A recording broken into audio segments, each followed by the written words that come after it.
اس کی ضرورت اپنے آپ ہی موجود ہوتی ہے جب آپ کوئی بھی ملک ایٹمی قوت بنتا ہے. وہ اسی لیے ایٹمی قوت بنتا ہے کیونکہ اس کو ایٹمی جیسے کہتے ہیں کہ جنگ کا خطرہ ہوتا ہے، ورنہ وہ کبھی بھی ایٹم بم کی طرف نہ آ جاتا. تو اسی طریقے سے جب دو ایٹمی قوتیں اور ان کی آپس میں اس طرح کی ٹسل چلی آ رہی ہو دیرینہ، اور پھر ہم دیکھ رہے ہوں کہ دنیا میں جو انسان ہے وہ ناکام نظر آئے انسانیت کی تحفظ میں یا انسانیت کو تحفظ دینے میں، جیسے کہ یوکرائن رشیا معاملہ لے لیں یا اسرائیل اور فلسطین اور باقی میٹرز جو اس ٹائم پورے ملکوں کو اپنی لپیٹ میں لے رہے ہیں. تو اس حساب سے تو کافی زیادہ خطرہ بڑھ جاتا ہے کہ اگر تیاری نہ ہو تو اس سے بھی بری بات ہے. اب اس میں ٹیکنیکلی کچھ چیزوں کی ضرورت ہے، کچھ سمجھنے کی ضرورت ہے، کچھ لسٹ جیسے کہتے ہیں ہنگامی طور پہ ذہن میں ہونی چاہیے کہ اس میں بنیادی طور پہ تو دیکھیں انڈر گراؤنڈ سب سے پہلی آپشن ہوتی ہے کہ آپ کے پاس کوئی ایسی بیسمنٹ ہو، کوئی ایسی آپ کے پاس جگہ ہو جہاں آپ زمین کے نیچے جا سکیں. اور اس کا جو ٹیکنیکلی ہوتا ہے سیف، وہ 10 فٹ مٹی کے نیچے ہوتا ہے. اور اسی طریقے سے آپ کو 10 فٹ مٹی یا پھر 10 فٹ پانی ہو، دونوں صورتوں میں ہی آپ اس کی تابکاری کے اثرات سے بچ سکتے ہیں. وہ جگہ کی بات نہیں ہو رہی جدھر ڈائریکٹ لگ جائے گا، یہ بھی ذہن میں رکھیں. یہ وہاں کی بات نہیں ہو رہی جہاں پہ گرے گا، یہ وہاں کی بات ہو رہی ہے جہاں وہ گرنے کے صرف اثرات سے بچا جا سکتا ہے. گرنے کے نتیجے میں جو ہے یہ 10 فٹ مٹی وٹی کچھ نہیں کر رہی، یا 10 فٹ یہ جو جتنی بھی انتظامات ہیں اس کے لیے تو دیکھیں دنیا نے تو سرنگیں بنائی. یہ جتنی بھی انڈر گراؤنڈ ٹنلز بنی ہوئی ہیں نا لنڈن میں یا پورے جو جدید ممالک ساری بناتے ہیں، وہ صرف اور صرف اسی دن کے لیے ہوتی ہیں کہ ان کیس آف ایمرجنسی اور وارز اور اس طرح کے جب ایٹمی حملوں کی صورت میں اپنے لوگوں کو اس میں ٹنلز میں بھیجا جا سکے. اور اس میں کوریا نے تو بہت 7 لیئرز، ہم نے پہلے بھی عرض کیا تھا کہ 7 لیئرز ٹنلز بنائی ہوئی ہیں انڈر گراؤنڈ، جس میں انہوں نے کیٹیگریز بتائی ہوئی ہیں کہ یہ بچوں کے لیے پہلے، پھر بوڑھوں کے لیے، یہ پھر سٹاف کے لیے، یہ اس کے لیے. تو انہوں نے تو بہت زیادہ اس میں سب سے زیادہ کوریا اس میں آگے ہے. بہرحال ہم ایک لسٹ ہے وہ پہلے تو شیلٹر پریپریشن کی اگر بات کریں تو اس میں تو دیکھیں ٹیکنیکلی جو بنیادی ضرورت ہے وہ تو ہے کنکریٹ کے بنکر، اور وہ انڈر گراؤنڈ ہو یا انڈر گراؤنڈ شیلٹر ہو کم از کم. دوسرے نمبر پہ آپ کے پاس ایسی کوئی چیزیں ہونی چاہیے جس سے آپ کم از کم اپنی ونڈوز، کھڑکیاں، دروازے اور ان کو کسی طریقے سیل کر سکیں. کیونکہ اب دیکھیں اگر آپ اس دھماکے کے پریشر سے بچ بھی گئے تو اس کے بعد جو اس کی تابکاری کے افیکٹ ہیں وہ بہت زیادہ لیتھل ہوتے ہیں. تو اس کو بھی روکنے کے لیے آپ کو جیسے ایئر ٹائٹ ہی ہونا پڑتا ہے ود ان یور پرمیسز. تو اس کے لیے یہ ہوتا ہے کہ آپ کو کھڑکیوں کو اور دروازوں کو بند کرنے کے لیے ایسی ایکسٹرا شیٹس رکھیں، پلاسٹک شیٹس رکھیں ود ڈبل ٹیپ یا اچھی ٹیپس کا استعمال کر لیں. وہ ہو سکتی ہیں. ایکسٹرا بلینکٹس اس ٹائم پہ بہت ضروری ہوتے ہیں کہ آپ کے گھر میں ایکسٹرا بلینکٹس ہوں، ایکسٹرا کمبل ہو. جس جگہ پہ آپ لوگوں کے پاس پھر منیمم آپشن یہ ہوتی ہے کہ آپ میکسیمم منیمم یہ کریں گے کہ آپ لوگوں نے ونڈوز، آپ انڈر گراؤنڈ نہیں ہے، انڈر گراؤنڈ شیلٹر نہیں ہے، تو آپ پھر ونڈو کو اپنی محفوظ کریں گے جیسے بھی شیٹیں ویٹیں ٹیپے ویپے لگا کے، اس کے بعد خود ایکسٹرا کمبلز اور بلینکٹس کے نیچے آ جائیں گے. اور اسی طریقے سے جو آپ لوگوں کو اپنی ایک تیار کرنی ہوگی جو ٹول کٹ کہہ لیں یا آئٹمس کہہ لیں، اس میں ٹارچ بہت امپورٹنٹ ہوتی ہے جنگی حالات میں، وہ جرنلی ہمیں صرف چاہیے. وسل بہت امپورٹنٹ ہے. اب مجھے تو سمجھ ہی نہیں آ رہی تھی، میں اگلے سوچ رہا تھا بچپن میں تو ہم شوقیہ لے کے پھرتے تھے اور مل جایا کرتی دکانوں پہ، اب تو وہ چوکی داروں کے علاوہ شاید پتہ نہیں کہاں سے ملے گی، لیکن اس کو ڈھونڈیں. وسل بہت امپورٹنٹ ہے کیونکہ کئی دفعہ ایسی صورتحال میں جب امدادی ٹیمیں پہنچتی ہیں تو اس وقت پھر وسل ہو تو آپ وسل بجا کے اپنی موجودگی کا احساس دلا سکتے ہیں. اس لیے کوشش کریں اس میں کہ میکسیمم وسل کا کوئی نہ کوئی انتظام بچوں کے ساتھ ہر کوئی اپنے اپنے ساتھ ٹانگ لے. اسی طریقے سے ایک چھوٹی سی وہ laser light kind of torch light laser kind of capacity رکھتی ہوئی جو دور تک اپنے آپ موجودگی کا احساس دے سکیں. ایک ٹارچ تو ویسے آپ کو اپنے لیے چاہیے نا, لیکن یہ جو ابھی میں صرف بات کر رہا ہوں یہ ان کی بات کر رہا ہوں جس کے تحت آپ اپنی موجودگی کا احساس دلا سکیں in case of any severe happening. اس میں وسل ہو, اس میں اسی طرح کی لیزر لائٹ ہو جو دور آسمان تک کہیں اپنی آپ کے ہونے کو بتائے. اچھا, اس کے بعد پاور بینک, اور اسی طریقے سے کوئی ریڈیو بڑا امپورٹنٹ ہے اب کہ ریڈیو پہ اب ہم تو بہت دور آ چکے ہیں ریڈیو سے, لیکن اب ڈھونڈیں ریڈیو امپورٹنٹ ہوتے ہیں اس موقع پہ کیونکہ آپ کا سارا لائٹ سسٹم ہر چیز چلی جاتی ہے. ایک ریڈیو واحد ذریعہ ہوتا ہے جس سے آپ لوگ پھر سنتے ہیں خبریں اور معاملات. اور بلکہ مجھے لگتا ہے کہ اب جتنے بھی ہمارے ایف ایم چینلز ہیں پاکستان کے اور باقی, ان میں لوگوں کو بڑا زیادہ اب اس سے کنیکٹ کرنے کی ضرورت ہے. ہمیں نمبر نہیں پتا اب تو کہ اسلام آباد والے کون کون سے ایف ایم نمبرز ہیں, لاہور کے کون سے ہیں. ایک تو بلکہ آپ اس پہ کام کر کے دیں ہمیں, نیکسٹ پروگرام میں ہم وہ نمبرز بتا دیں سب کو کہ کون سی ریڈیو فریکوینسیز پہ کون کون ہے اور کون کون سے چینلز ہیں. پلس ان میں بھی ایک لیٹر اس طرح کا جاری کریں تاکہ وہ ایف ایم پہ لوگوں کو کنیکٹ بھی کریں اور ان کو اویئر بھی کریں, اور ان کیس آف ایمرجنسی ریڈیو پہ ساری ذمہ داری آ جائے گی. اور پھر یہ دیکھنا بہت ضروری ہے کہ کیا پاکستان کا ریڈیو سسٹم اور اس پہ بیٹھے ہوئے ہوسٹ اینکر جو بھی لوگ ہیں اس پہ جو پروگرامز کر رہے ہیں کیا وہ اس اہل ہیں یا وہ نارمل حالات کے تحت ہی اپنے آپ کو سمجھ رہے تھے. اسامہ صاحب, جوید چودھری صاحب کا میں سن رہا تھا, انہوں نے کہا کہ ہو سکتا ہے کہ بھارت جو ہے وہ ہمارے جو 4G انٹرنیٹ ہے اس کے اوپر حملہ کرے اور ہمیں جو ہے وہ ہمارا انٹرنیٹ ہی اڑ جائے اور پھر ہمیں نیا انٹرنیٹ انسٹال کرنے میں کوئی ٹائم لگ جائے. تو کہاں پھر یہ انٹرنیٹ کہاں چلنے جب یہ رہنا ہی نہیں ہے, یہ جو برقی لائنیں ہیں یہ سارا سسٹم ہی درم برم ہو جانا ہے. دیکھیں ریڈیو تو آپ کے انٹرنیٹ سے پہلے کی بلا ہے نا, پرانے آئی نو, دور کی بلا. لیکن پرابلم یہ ہے نا کہ دیکھیں نا پورا انفراسٹرکچر اگر ڈسٹرب ہو گیا تو پھر کیا کریں گے. وہ تو ریڈیو تو دیکھیں نا وہ برقی لہریں ہیں وہ تو ریڈیو اس پہ چل رہا ہے, لیکن یہ جو جوید چوہدری صاحب کا جو بیان ہے اس کے اوپر میں آپ کا کمنٹ لینا چاہ رہا تھا کہ کہیں 4G انٹرنیٹ ہی نہ اڑ جائے. اور ہم نے یس, تو ویسے انٹرنیٹ تو بند ہو دیکھیں جاوید چودھری صاحب کو کیا ہم نے ادھر بتانا ہے ہم پہلے بتا چکے ہیں ویسے. ہاں کہ ہم پہلے ہی کہہ چکے ہیں کہ انٹرنیٹ بند ہو سکتا ہے, آپ کی کمیونیکیشن پہ اٹیک ہو سکتے ہیں اور یہ کافی زیادہ سویر ہوں گے. اور آپ دوسری بات کچھ دماغ ابھی بھی کہہ رہے تھے کہ جی امریکہ جب تک اپنی سفری ایڈوائزری جاری نہیں کرے گا تب تک کچھ نہیں ہوگا. اب انہوں نے وہ بھی جاری کر دی ہے. اچھا, پھر انڈیا نے اپنے ملک میں ساری ایڈوائزریاں جاری کر دی ہیں. 7 تاریخ ان کی ڈیڈ لائن تھی لوگوں کی. تیسرا میں نے آپ کو کہا تھا گندم کی کٹائی بڑا امپورٹنٹ میٹر ہے اس ٹائم, کلیکٹ کی جا رہی ہے, گندم کٹھی کی جا رہی ہے, ادھر بھی ہوگی ادھر بھی, تو اس لیے بھی تھوڑا سا ٹائم بائی کیا جا رہا ہے. تیسری بات یہ ہے کہ یار آپ لوگ کیوں نہیں سمجھ رہے, امریکہ کی ایڈوائزری ہو گئی, اپنے اعلانات وہ جو انہوں نے کرنے ہیں اپنے اسٹیٹس کو جو سی ایمز کو لکھنے تھے لیٹرز وہ دے دی ہیں لوگوں کو اویئر کرنے کے, ایجوکیٹ کرنے کے. فوجیں لگی پڑی ہیں. اچھا, کوئی لینگویج میں کوئی ابھی تک کوئی وہ کمی نہیں ہے. تو آپ لوگوں کو پتہ نہیں کیسے لگتا ہے کہ نہیں ہوگی, جن کو لگتا ہے نہیں ہوگی وہ پتہ نہیں کیسے لگتا ہے نہیں ہوگی.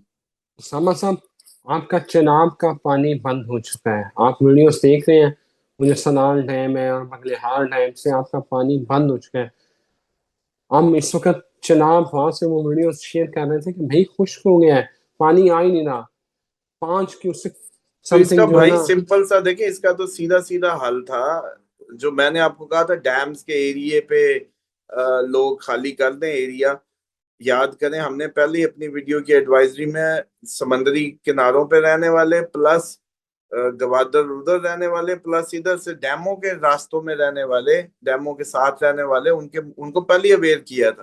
کیونکہ اب آپ پاکستان کے پاس اس کے علاوہ کیا آپشن ہے کہ سیدھا ڈیم پہ میزائل مارے پانی کھول دے. یس, سب یہی. سے پہلا ہاں, جو پہلا انسٹنٹ ریئیکشن بنتا ہے ہمارا وہ یہی بنتا ہے کہ سیدھا ڈیم پہ میزائل مارو اور پانی کھول دو، پھر ڈیم بنتے رہیں گے. اٹ ٹیکس ٹائم بنتے کرتے. پانی خدا کی وہ جیسے کہتے ہیں زمین پہ پھیلے گا، لیکن اب اس ڈیم پہ میزائل مارنے کے نتیجے میں جو پانی کا بہاؤ بہت تیز آئے گا، اس کے نتیجے میں ہم خود مریں گے. وہ اس کا انتظام نہیں ہے نا. ہمارے تو سالوں سیلاب آتے ہیں، پھر انہی راستوں پہ جا کے گھر بنا لیتے ہیں. تو ایک تو یہ بڑا پرابلم ہونا ہے، اور اس لیے اس کو تو خیر ہم نے پہلے ہی عرض کیا تھا کہ ڈیموں پہ بم لگیں گے، ایسا چانسز نظر آتے ہیں، پہلے ہی بتا چکے ہیں. اس کے بعد جی یہ جو بیسک میڈیسنز ہوتی ہیں کٹ، میڈیکل ایڈ کٹ میں ہم نے بلکہ وہ کہا تھا سٹیچز بھی ایسے ملتے ہیں جس پہ لوگوں نے تصویریں بھیجی، بلکہ یہ ایک دو تصویریں میں آپ کو بھیج رہا ہوں، یہ اس ویڈیو میں لگا دیں ناظرین کے لیے. اور اسی طریقے سے جو واٹر باٹلز ہیں وہ چھوٹی چھوٹی ہونی چاہیے، تاکہ آپ کو اگر موو کرنا پڑے ود دا واٹر تو وہ آپ کے پاس یہ نہ ہو کہ آپ کون کین اٹھائے کون کین اٹھائے. تو یہ بڑا پرابلم ہوگا. یہ ابھی لگ رہی ہیں باتیں عجیب، ابھی لگ رہی ہیں یہ بڑی فضول باتیں اس ماحول میں، لیکن آپ لوگ اگر ذہنی طور پہ ایک سین کو کر لینا کہ آپ کو اچانک گھر چھوڑنا ہے، حکومتی آرڈر آ جائے کہیں بھی، تو آپ کو کسی کھلی جگہ کیمپس میں جانا ہو، کسی ایریا چھوڑنا ہو کہیں دور، تو آپ کے پاس پانی کی بوتل ہی نہ ہوئی، پانی ہوا بوتل نہ ہوئی، تو کیا کریں گے؟ تو چھوٹی پانی کی بوتلیں ہر پرسن کی اپنی اپنی تقسیم کر کے اس انداز سے ہونی چاہیے. ڈرائی فوڈ اس میں وہی ہوتا ہے کہ کھجور سب سے امپورٹنٹ ہوتی ہے، مکمل غذا ہے. اس میں آپ لوگ بادام اور جو خشک چیزیں ہیں وہ کر سکتے ہوتے ہیں. کینڈ آئٹم، ٹن آئٹم جو ہوتے ہیں وہ کر سکتے ہیں. Face mask, disposable gloves, duck tape جو ہوتی ہے وہ بڑا کام آتی ہے ایسے موقع پہ. جو ماسکنگ ٹیپ ہوتی ہے نا، وہ سلور سے کلر کی ڈک ٹیپ بھی کہتے ہیں اس کو. وہ یہ ہوتا ہے کہ کل کو آپ کو کہیں کیمپ خیموں کو سوراخ بند کرنے، کہیں ہوا آتی بند کرنی، کہیں کھڑکیوں کو جیسے میں نے کہا شیٹیں لگا کے بند کرنا، اس طرح کی چیزیں اس کے لیے بہت ضروری ہے. اس کے بعد آپ کا جو امپورٹنٹ ڈاکومنٹس ہیں، آئی ڈی کے ڈاکومنٹس ہیں، جو بھی ڈاکومنٹس ہیں وہ بڑے امپورٹنٹ ہوتے ہیں. اور جو کیش ہوتا ہے اس کو بھی کرنا ہوتا ہے، جو قیمتی آپ کے کوئی گولڈ شولڈ آئٹمس پلس وہ اس کا ایک بیگ. اس کے بعد جی یہ ہوتا ہے کہ جب بھی آپ کو ڈیلی ہی تیاری، اپنے یہ تیاری تو چلو بھی ہم آپ کی کرا رہے ہیں، ابھی آپ کو ایک تیاری کرانی ہے جو اپنے گھر میں اپنے بچوں کو سمجھانا ہے کہ بیٹا میری اس آواز کا مطلب ہوگا کہ تم سب کلوز ہو جاؤ گے، اس آواز کا مطلب ہوگا کہ تم سب نے ایک ہی جگہ دیواروں کے کارنرز میں جانا ہے، اس کا مطلب ہوگا جو جہاں ہے وہ ادھر اکٹھا ہوگا. اسمبلی پوائنٹس بتائیں گھر کے، تاکہ آپ لوگ یہ نہ ہو کہ اس ٹائم جنگوں میں سب سے بڑا نقصان یہ ہوتا ہے کہ کوئی ملتا نہیں ہے. سب سے بڑا بچھڑنا، جدائی جو ہے نا، بہت بڑا پرابلم ہوتا ہے اس موقعوں پہ. 1947 کے قصے ہم نے سنے ہیں، اور وہ ابھی تک ہمیں وہ جیسے کہتے ہیں نا کہ وہ بزرگ سناتے سناتے روح پڑا کرتے تھے. تو جیسے وہ فیملیز ٹوٹی، مطلب ماں، مثال ہے، میں ایک ایونٹ کے لیے مثال سمجھانے کی غرض سے دے دوں کہ ایک بچہ جو ہے اس کو بچانے کے لیے ماں جو ہے اس کو اندر جاتی ہے کمرے میں جو جھولے میں رہ جاتا ہے، بھگدڑ مچی ہوتی ہے نا جب سکھ اٹیک کرتے تھے، یہ فیروز پور کا قصہ ہے. تو وہ باہر نکلتی ہے، بڑے بیٹے کو جو تھوڑا سا چلنے والا تھا اس کو باہر کھڑا کرتی ہے کہ تو بیٹا ادھر ٹھہر، میں آئی.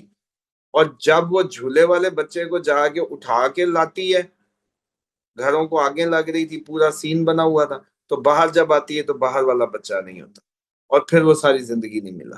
پھر پاکستان آ بھی گئے، بار بار لوگ ڈھونڈنے ایک دوسرے کو جاتے رہے، وہ تو قصے ہی اور ہیں، خیر ہے نہیں ہو. تو اس موقع پہ آپ لوگوں کو یا تو اپنے جی پی ایس ٹریکرز رکھیں، سب سے بیسٹ میں سمجھتا ہوں. سب بچوں کو ایک ایک جی پی ایس ٹریکر دیں ان کے بیگز میں، اور ایک ایک اپنی اس پہ موبائل پہ آپشنز کر لیں، کیونکہ جی پی ایس پھر بھی کام کرے گا. انٹرنیٹ کی کہانی تھوڑی سی وہ کیا کہتے ہیں، نہ بھی آ رہی ہوتی، یہ آپ کے دوسرے سگنلز پہ بھی چلتا ہے. تو جی پی ایس ٹریکر احتیاطاً کریں، اس کی آرڈر کر لیں. آپ تو میرے خیال آن لائن ہوں گے، گاڑیوں میں بھی لگانے چاہیے احتیاطاً. ویسے بھی آپ جو ہے وہ بچوں کے لیے جی پی ایس ٹریکرز لگا دیں جو ان کی پاکٹ میں رہیں، تاکہ آپ اپنے اس کیس آف ایسی کہ آپ پریکٹس بھی ہو۔ پھر اسمبلی پوائنٹ، بچوں کو ٹرینڈ کرنا، بچوں کو ابھی سے ہی سادہ غذا کا عادی بنانا، تاکہ اس ٹائم پہ پھر یہ نہ ہو کہ اب ان کو گزر ہی نہیں رہا، سادہ آپ نے عادی نہیں بنایا، جیسے ہم بچپن میں بھی وہ بمبا بنایا اور روٹی کھا گئے اور اس کے ساتھ چائے کے ساتھ، تو وہ ساری چیزیں ابھی ان نئے پود میں نہیں ہیں، وہ ڈالنی بڑی امپورٹنٹ ہے تاکہ ان کو ابھی ابھی اس طرح کی چیزوں کا عادی کر دیں۔ اچھا جی، اس کے بعد جو ڈیورنگ اٹیک، تو دیکھیں سب سے ضروری ہوگا کہ آپ کے پاس ریڈیو سسٹمز اور یہ ساری چیزیں جس سے گورنمنٹ اگر اس کو انسٹرکشن دے رہی ہوگی اس کو فالو کرنا اس ٹائم کے حساب سے ہوتا ہے۔ اور دوسرا یہ ہوتا ہے کہ جو ٹیمپریچر کا فلکچویشن ہوتا ہے نا وہ بڑا میٹر کرے گا، کیونکہ اس کا ٹیمپریچر جو ہے بہت زیادہ ایک دم سرد اور ایک دم گرم کی طرف جانا ہوگا، جو آپ کے پٹھوں کے لیے آپ کے فزیکل جو ایک وہ ہے اس کے بڑا تباہ کن ثابت ہوگا۔ اور اسی طریقے سے اس ٹائم پہ اگر کہیں پتہ چلتا ہے کہ اٹیک ہو گیا آپ کے قریب کہیں، تو آپ لوگ جو اپنے کھلے پانی تھے یا کھلی چیزیں تھی یا کھلے آپ کے فوڈ تھے آؤٹ آف فریج جیسے کچھ پڑا ہوتا ہے تو وہ نہیں کھا سکتے تھے۔ یہ بالکل ذہن میں نہ رکھے کہ یہ تو آلو ہے، یہ تو پیاز ہے، خیر ہے کائنڈ آف، نہیں، جو بھی چیز انکورڈ اس میں پڑی تھی، پانی ہو کچھ بھی ہو، وہ آپ یوز نہیں کر سکتے۔ یہ بڑی ضروری ہے بات سمجھنے کی ہے۔ اور اسی طریقے سے جو آیوڈین ٹیبلٹس جو ہیں وہ رکھنی چاہیے ایکسٹرا، کیونکہ آپ لوگوں کو پتہ نہیں کیسے کیسے پانی ملیں گے۔ کلورین کی وہ جو ہے وہ چاہیے، جو کلورین چاہیے پانی کو صاف کر کے پینے کے لیے آپ کے پاس ایمرجنسی طور پہ، اس کا بھی کچھ نہ کچھ ہونا چاہیے۔ اچھا، اسی طریقے سے سمجھ لیں کہ زیادہ تر اس کی جو ڈیمیج دیکھا گیا ہے وہ ہوتا ہے زیادہ تیاری کا نہ ہونا۔ مثال کے طور پہ آج ہم یہ جو بات کر رہے ہیں یا گفتگو کر رہے ہیں، یہ ایک رسپانسیبل نیشن ہونے کی یا انسانی حیات کی اہمیت کو سمجھتے ہوئے اس کی پریکاشنری میئر کے طور پہ لے رہے ہیں، جبکہ ابھی بھی کئی دماغ اس کو شغل مذاق لیں گے، لیکن جہاں جن قوموں میں انسانی حیات کو اہمیت حاصل ہوتی ہے، جن قوموں میں زندگی کی ہے، جیسا کہ اسلام دیتا بھی ہے، ایک انسان کے قتل کو پوری انسانیت سمجھتا ہے کہ اس کا معاملہ سمجھا جائے اور بنایا جائے اور پوری انسانیت اب اس کو اس قاتل کے خلاف کٹھی ہو جائے، تو اس میں یہ پریکاشنز بہت کام کی ہیں۔ ان سے آپ لوگوں کو سب سے زیادہ اپنے اور اپنی فیملی اور بچوں میں بیٹھ کے موک ایکسرسائزز کرنی ہیں ان کیس آف ایمرجنسی کی، جتنا اویئرنیس ڈال لیں گے ایک دوسرے ہو جائیں گی اتنی آپ لوگوں کی تیاری ہو جائے گی، بالکل صحیح کیونکہ ہے۔ سب سے زیادہ نقصان ہبڑاس، بھگدڑ اور ایک جو بکھرا ہوا منتشر ہجوم یا منتشر دماغ ہے وہ اس جنگی کیفیت کو اور دگنا کر دیتا ہے۔ تھینک یو ویری مچ، بہت شکریہ اسامہ صاحب، تھینک یو ویری مچ۔ ناظرین، آپ نے اسامہ صاحب کی باتیں سنی، کیا تیاری کرنی ہے آپ جاننا نہیں، چھوٹی موٹی تیاری تو کر لیں۔ ہمیں اجازت دیں، پھر حاضر ہوتے ہیں، اللہ حافظ۔